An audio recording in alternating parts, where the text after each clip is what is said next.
The voice of sharing.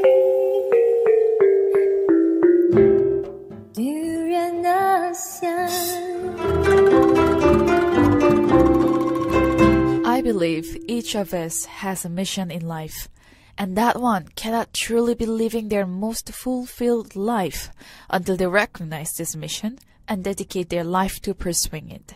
This is by Blake Mykoski. Good morning, welcome to Drian ASEAN. This is Anything Can Happen Friday. This is Anything Can Happen Friday, the art and culture side of Southeast Asia.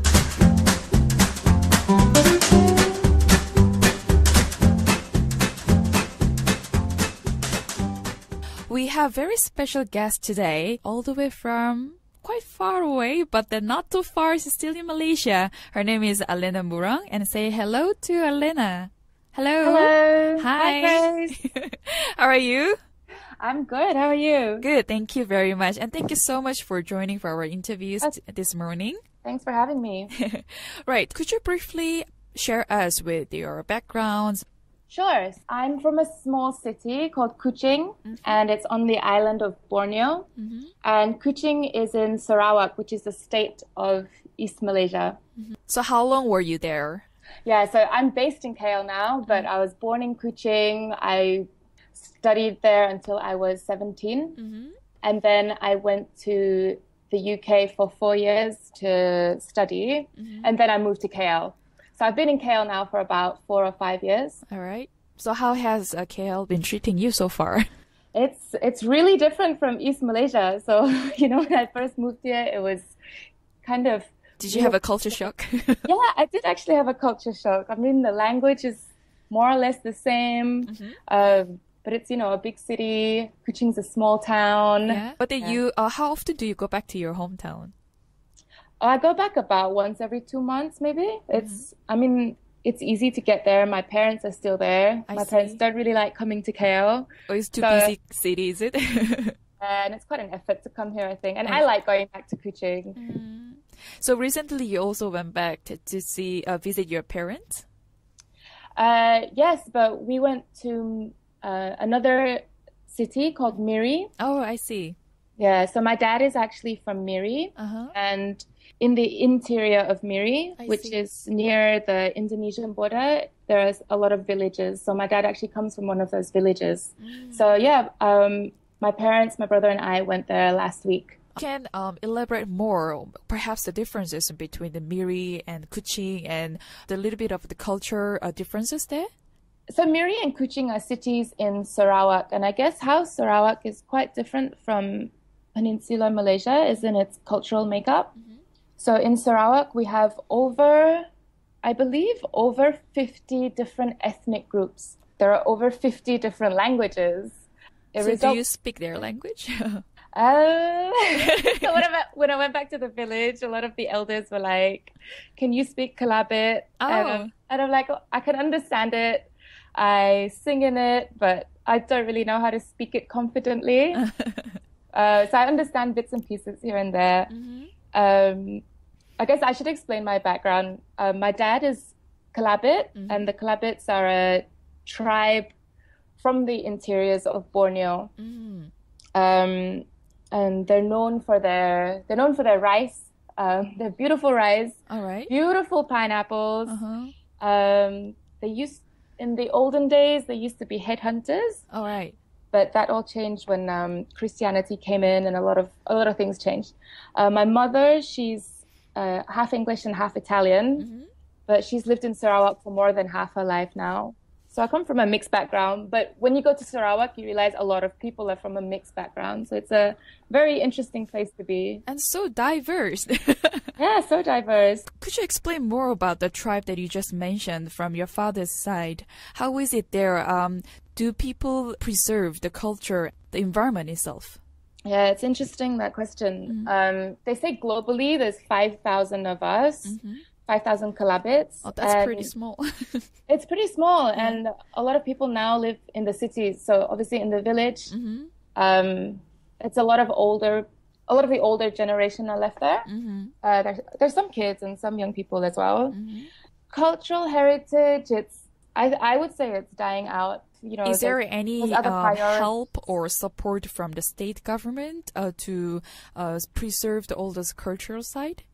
Yeah, I mean, there's funding for sort of preserving craft and preserving music and art.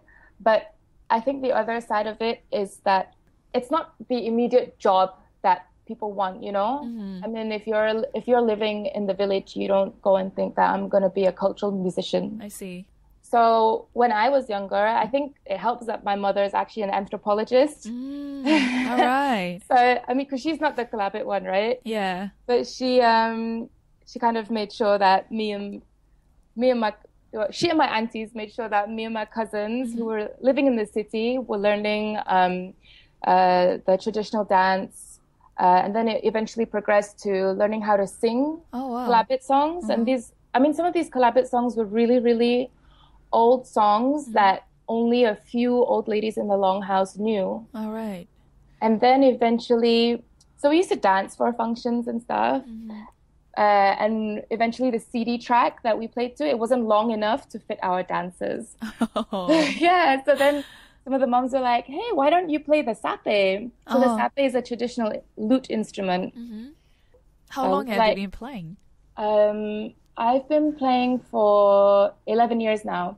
Wow, so you're very expert in playing sape. I wouldn't say I'm an expert, but I really enjoy it. Oh, wow. It was your mom who encouraged you to play sape. And how did you feel when you touched the instrument? Because it is different from a modern instrument, we could say.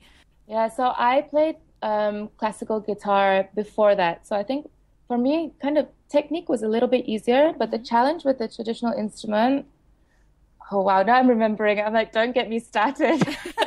You can go on. First of all, we learn everything by ear. So it's not like a classical training that you have to read or sight read. No. So so there were 7 of us girls, and I have to say that we were probably the first girls to play the sape. Previously, it was actually taboo for girls to even touch the sape. Oh, is that so? Yeah, so there were 7 of us learning to play it from a sape master. His name is Matthew Ngao. And he lived about 40 minutes out of Kuching town. And he would drive into Kuching every Saturday and sit down with us and teach us how to play like bit by bit each song, Oh, wow. So with traditional songs, we'd have to like sit down and listen to it over and over again until we know the tune. That's and then really sweet of him. Yeah, he's such a sweetheart. And then we'd learn to play it. And I mean, the main challenge is in the instrument itself. Like every sape is different. It's different wood. It sounds different. The frets, they move, right? Yeah. So sometimes the frets would fall off. Oh, okay. And then we'd be like, oh, but I'm missing this fret. What do I do? And then we have to learn how to like carve our own frets out. And we were young girls at the time as well. So it sounds like as if this instrument is pretty fragile. How do you maintain? Okay, so like I said, because every sape is different. Yeah. So for example, when I was 18, I moved to the UK and I brought a sape with me. Oh, nice. And it started to crack because the weather was so dry. Yes. I didn't know what to do. I started putting Nivea moisturizing cream on it. So you took care of it as if it's your baby. Yeah, just to kind of oil it. And it worked. So I learned to just have, to keep on oiling the instrument. I see. Yeah, you just have to really be creative. Every sape player, I learned after that, every sape player makes the sape their own. And I have now 5 different sapes and they all sound different. Wow, that's very interesting because it's just one instrument. It has a different sounds and it plays differently. Yeah, it plays differently. You have huge love for your hometown and also instrument and even art. Could you explain a little bit about your artwork? Sure. Yeah. So how did you actually extend your interest to art from music? Okay, I have to backtrack a bit and give you a bit of background. Sure. At university, I studied management, like business management. And then that's when I moved back to KL to work in management consulting. I see. So I did that because this consulting firm had a department which focused on environmental and social responsibility for businesses. And that's something that I really believe in. And it's still something I really, really believe in. So, I mean, I've always been doodling as a child and everything. I think it was, I was quite stressed in this job, and I think it became a coping mechanism for me. So when I came home, I used to paint and paint and paint. Oh, and then one of my friends asked if he could commission something from me, and I was like, yeah, okay, sure. And then, you know, another friend asked if she could commission something, and I was like, yeah, sure. And then I realized I loved it so much, you know? Yeah. And I decided to stop my job, and I went for an art course in Singapore. So I went to art school in Singapore for a year. This was last year. And then people find quite challenging to understand is that art school is more than just learning technique and how to paint and how to draw and how to do figure drawing, you know? In art school, we learn a lot of soft skills like observation. We talk about society. We do philosophy. We do like general world history and all those kind of things. And I think eventually I realized that what I'm really passionate about is Borneo. And I said, you know, whatever I want to do, I really want to like support Borneo in different ways. So it sounds like you have a bit of everything, like from the business management, the music, then the art, and then you care for the society and the environment as well. It sort of comes all together to make who you are right now. And I'm sure you're very happy with what you've been doing so far. I think it's really just in the last maybe couple of years I've really come to accept that this is, you know, where I'm going, because before it's like, oh, you know, are you an artist or are you a musician or are you a management consultant? You know, like, what are you? And now whenever people ask me, you know, I meet new people and they're like, so what do you do? And I'm like, what do you mean? Then what do you tell? I do.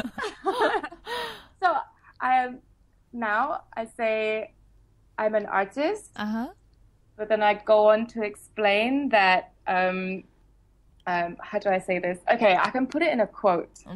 Sure. So there's this artist called Ricky Lee Gordon, and he's South African.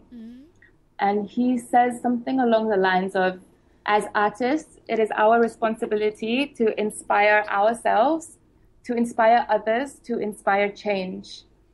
Wow. So I think I really want to communicate that, like, I can be an artist and I love painting, but through my artwork and also through what I do, I hope to make either communicate social issues or either to help social issues. And to me, whatever I do, it all complements each other. Like, so via your art and the music, you also want to deliver your messages when it comes to, like, you know, social matter and anything that it concerns you.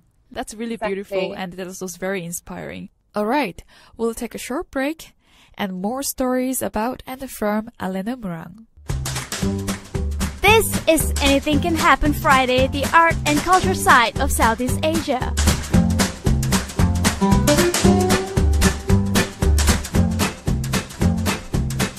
Welcome back, and you're still with the Grace and also Alena. Say good morning to Alena. Morning. Hello.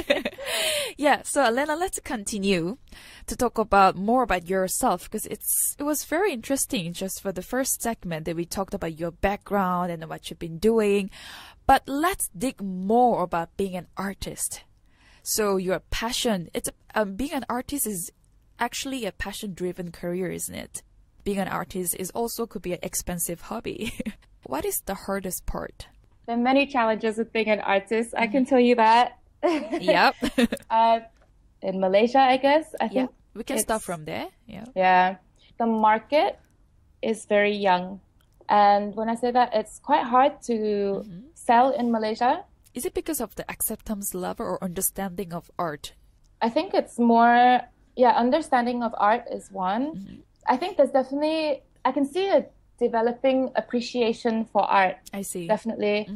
I don't feel people want to spend on art, but maybe that leads back to understanding of art. But I do see in the last maybe 3 years when I was here, there's definitely, the visual arts industry has grown quite fast, and it's quite exciting to see. You know, like there's Art Row in Publica, which has a lot of galleries for emerging artists. And I think there's a lot of younger people who have gone overseas for education and have come back to Malaysia, and they have more of an appreciation for art. And maybe if they don't have the spending power right now, I think in a few years it will get there. So actually Malaysia is quite an exciting place to be, maybe. So you're saying that there is still potential to grow? Oh, definitely. I think so. But I mean, it's something that I would like to do also, just to educate people in what art is, what art really means, maybe how to see an art piece. I mean, I get so many friends sending me photos on WhatsApp of like an abstract art piece, which is, just like, I see, just like blue and red, and they're like, Alena, what is this? But back to more of my practice. So that's one challenge. Let's compare just a little bit, because you studied in Singapore, you took the art course there. Yeah. How is talking about appreciation level there, how is it different?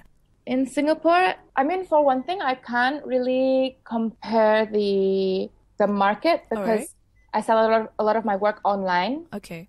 But for exposure and appreciation in general, Singapore is quite far ahead of Malaysia, put it that way. But I think Singapore seems to have a lot of international artists come in, a lot of international art exhibitions, and there are people who go to them, people who buy these things, and the government puts in a lot of money to support the arts. I think the government role in arts should be really an enabler, maybe putting into place systems and policies, just allowing for an ecosystem of the creative industry. And I haven't been back here long enough to really see how that's changed or how that's grown, but just like, seeing sort of art conferences, there are lots more non-profits to do with specifically with the creative industries. So I think there is effort being put into it in Malaysia. And we have some really good art courses here as well. I would love to study at UITM. I think I see the work that comes out of it is really good, and the lecturers as well. It's just that I couldn't commit 4 years more to doing it, We talked about the financial support from government, or even just the support towards the art industry here. How about sustainability? How do you sustain yourself? Yeah, that's an interesting question. I mean, I think I started really trying to consider how to value my art, like how to price my art, probably a year ago. And that kind of took trial and error. So I think it started with my watercolor animals, and a lot of people started, wanting commissions of watercolor animals. So I put a price to it and then kind of adjusted it. I increased it. And then if people, I mean, it's general supply and demand economics. If less people ordering, then I'd lower the price. And I'd ask my art teachers, how do you value, how should I be pricing my artwork? And they would just like, go and try it out for yourself, learn it for yourself. Wow. So yeah, it was kind of like trial and error. But a lot of my work are commissions now. Yeah. So when you sell your product, and then of course the clients want to know about, what's the story behind all these art pieces, how do you deliver your messages to them? But when it comes to art, different people have different interpretations especially to the paintings or even sculptures, right? So it's important to hear from the original artist how he or she came about with all these pieces and the story behind them. Okay, beyond like commissions, which are just general like visuals, like so there's a lot of my stuff last year was actually to do with searching for identity.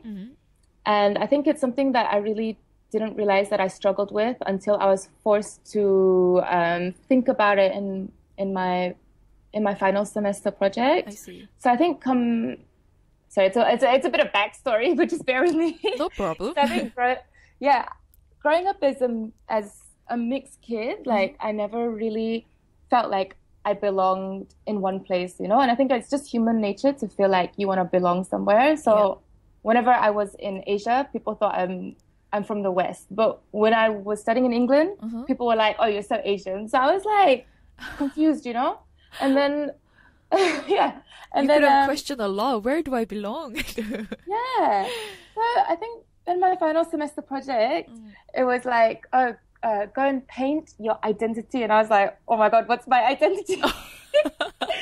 So I started to, I mean, you see in my artwork, a lot of it is to do with Borneo, actually. Yeah. It's a lot of like old portraits of old ladies. It's a lot of the traditional designs that we have, and it's a lot of environment, and that's where a lot of my experience comes from. I really only explain to customers or even just to viewers who want to know. It's only if they ask. So if they ask, then I give them a genuine explanation. You know, this is me searching for my identity, and this came out of X, Y, and Z. Yeah, I mean, I do a lot of journaling to come up with an art piece. Oh, that's very interesting. Well, you just shortly mentioned about your artwork based on the Borneo, your hometown. I've actually gone through your pieces online. What are the stories? I've read it that there are some issues back to your hometown and you wanted to deliver messages via your artwork. There was, I know there's been big issues with flooding in the country. It was quite shocking. In January, there was flooding in my village. My village is called Long Peluan, and there was flooding in the whole area.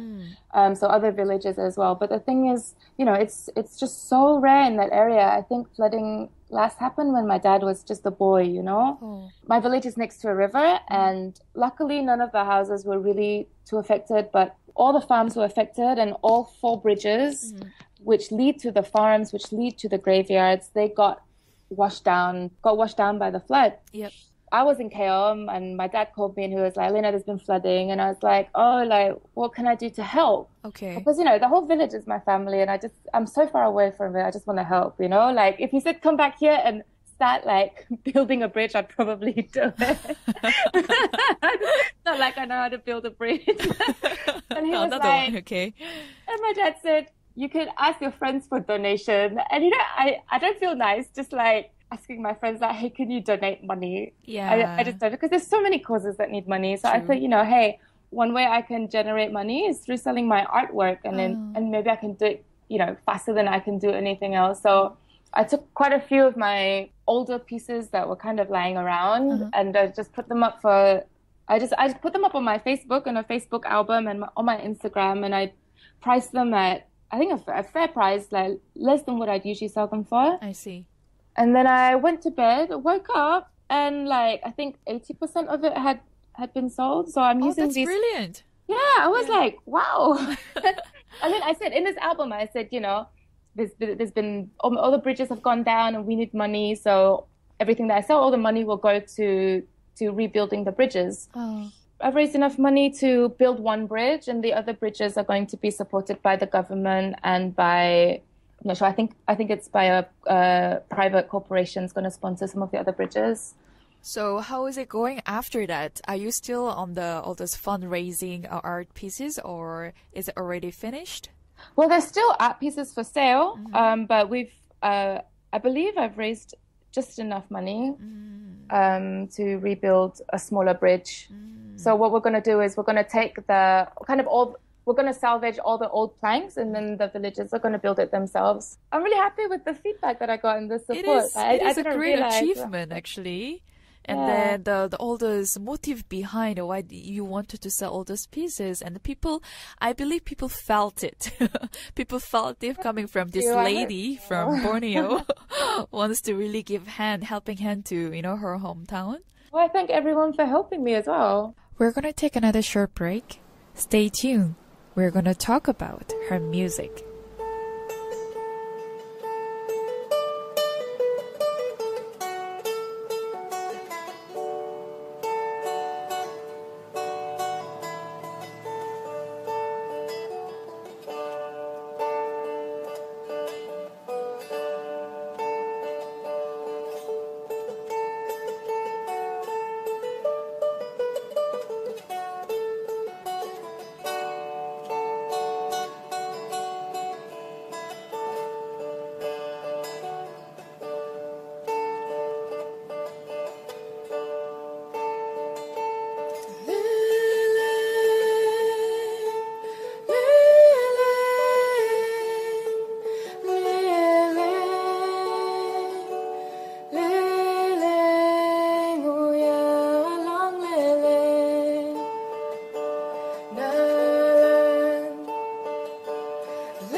ini alam ini edan bulan leleng leleng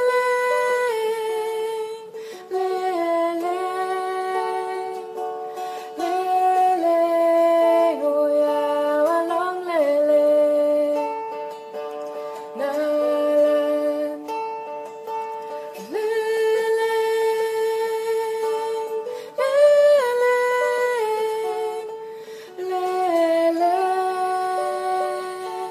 leleng oh ya walong leleng nalan naik kata yekam tu yang sao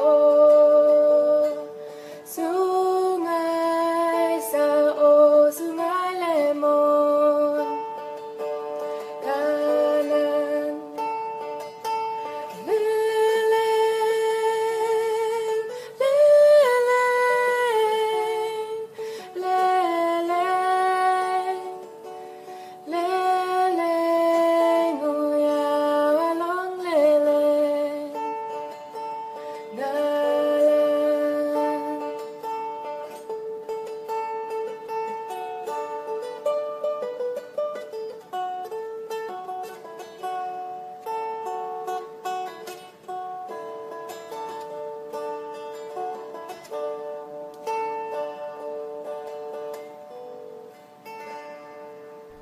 This was performed by Alena Murang with a beautiful traditional lute called sape.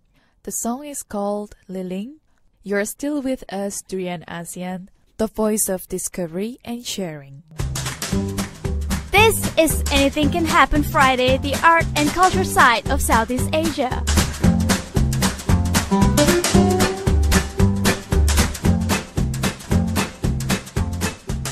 Welcome back to Durian ASEAN. This is Grace, and you're still with Anything Can Happen Friday segment. We're still with Alena Murang, and let's say our last good morning to her. Good morning. Morning. So we've talked quite a lot about you and your background, your hobby, and also being an artist, and also your paintings as well. So let's move to your music. And also your traditional instrument.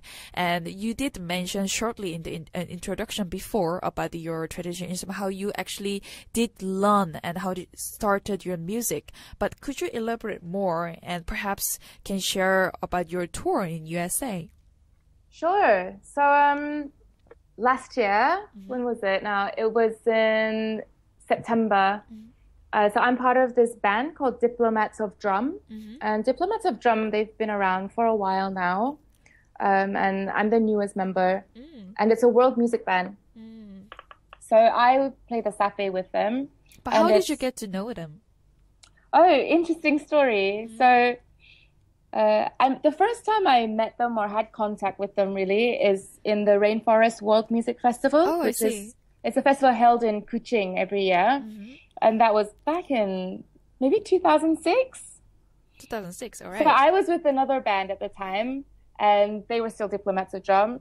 And then fast forward 7 years later, I ended up working with two of them in a management consulting firm. Yeah, so that's how we kind of really connected. So we went to America, and we were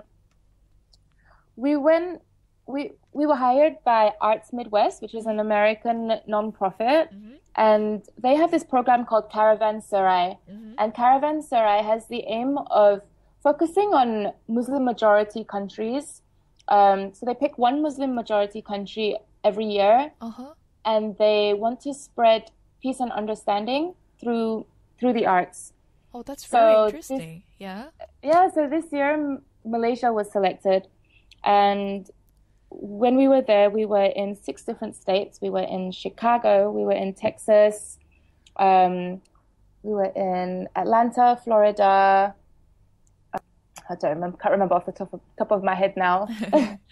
And what we did was in each state, we worked with, we had one gig, we had one like headlining gig, and the other days we would do workshops. So we would do kind of joget workshops, nice. Bhangra workshops, Sarawakian bamboo dance. We had cooking classes, drum circles, and it was really great, just like integrating with so many different people, from like refugees to school kids to private school kids to churches. We worked with a Muslim youth community, all kinds of people, and it was just like we felt so welcomed. Wow, it sounds very interesting because USA is quite well known for having a lot of anti-Muslim groups, and having Malaysia as from one of the Muslim countries, it could also be expected to be a bit be against all those group and the music as well. Yeah, well, I suppose it's this program Caravanserai. It's part of their purpose to kind of bridge that misunderstanding, I guess, and that's what we were there for. And we kind of had conversations with them as well, with the Americans as well. And the purpose was, we went into communities that wouldn't necessarily integrate with a lot of Muslim or really with a lot of ethnic minorities. And we were really well received, I would say. Yeah, it was really nice. So how many people were there in your group who traveled to USA together?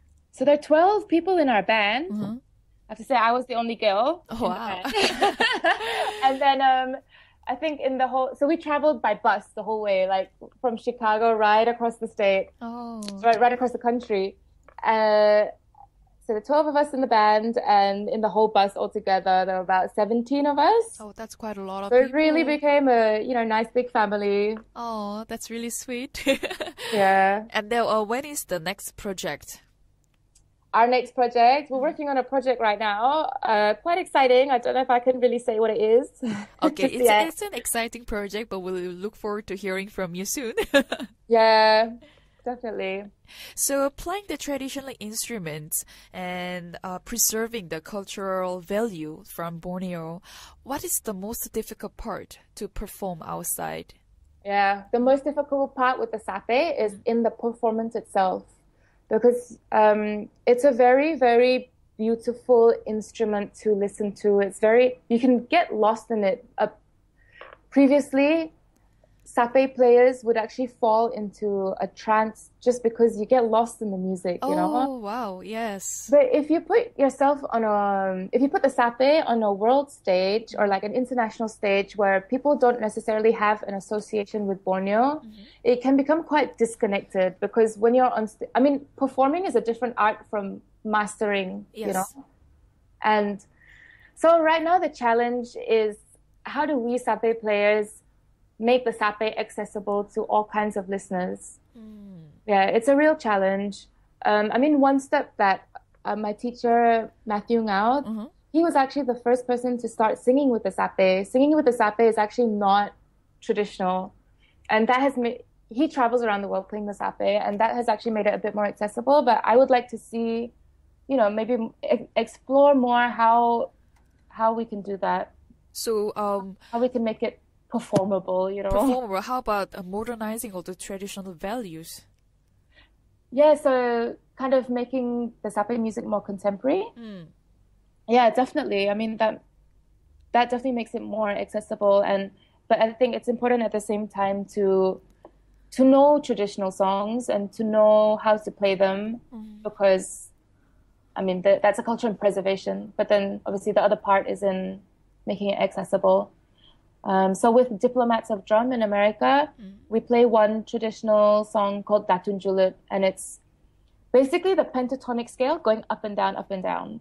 But we kind of brought all our instruments together. So we have the bamboo flute, electric guitar, we have a drum kit, we have the didgeridoo, we have over like 30 instruments on stage. Oh, that's really amazing. Yeah, and that song,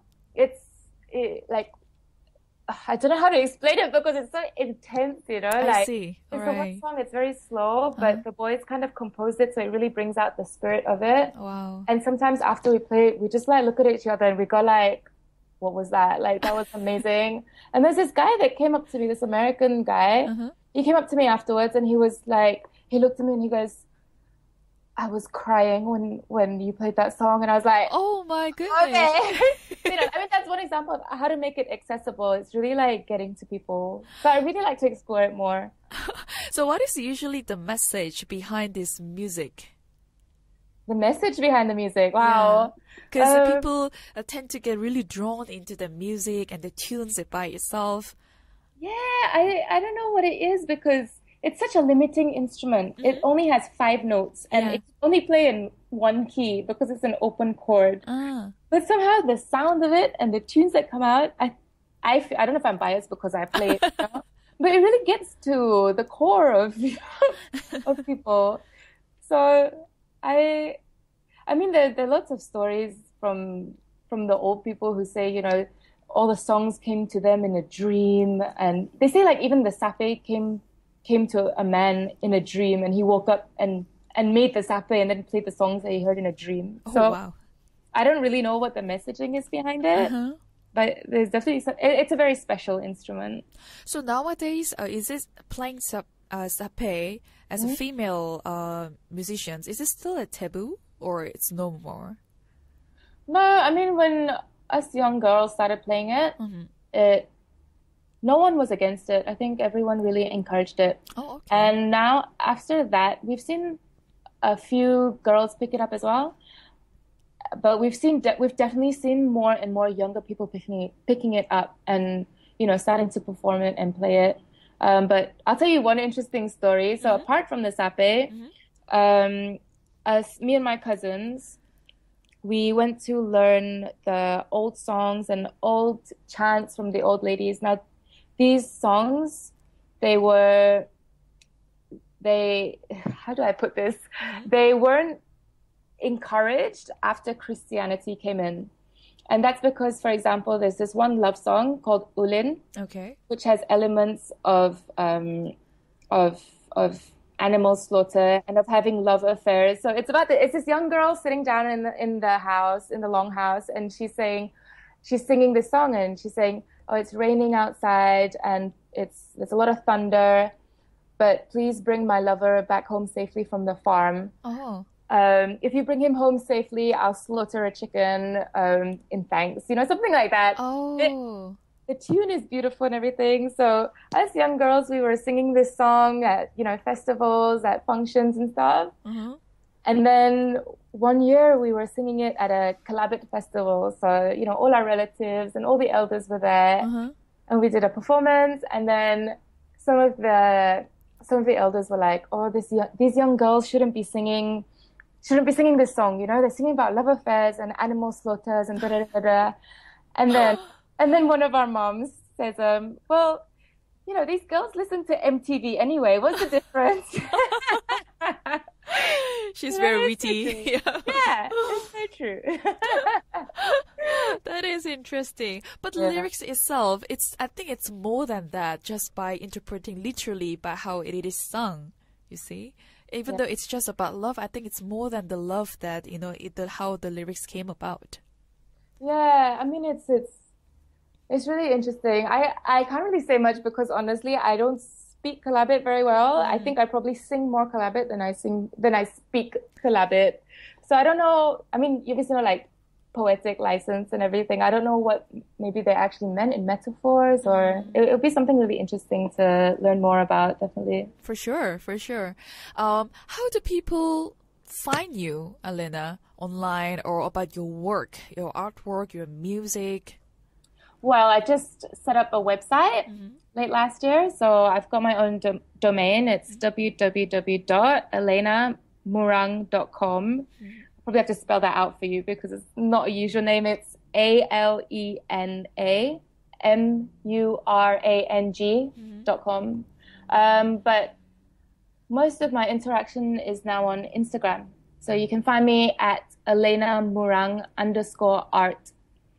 All right. And what is your plan, or do you have any messages to our listeners? My plan for the future? Well, I want to continue my art and music always. Like, that's one thing that I cannot live without. And I think whatever else I do always has to complement my art and my music, but also to send messages out about things that I feel strongly about. I'm also passionate about education, and especially giving kids access to education, and more importantly, I think quality education, you know, things that are beyond academic, especially. You know, I hope to be able to be an educator in the arts one day.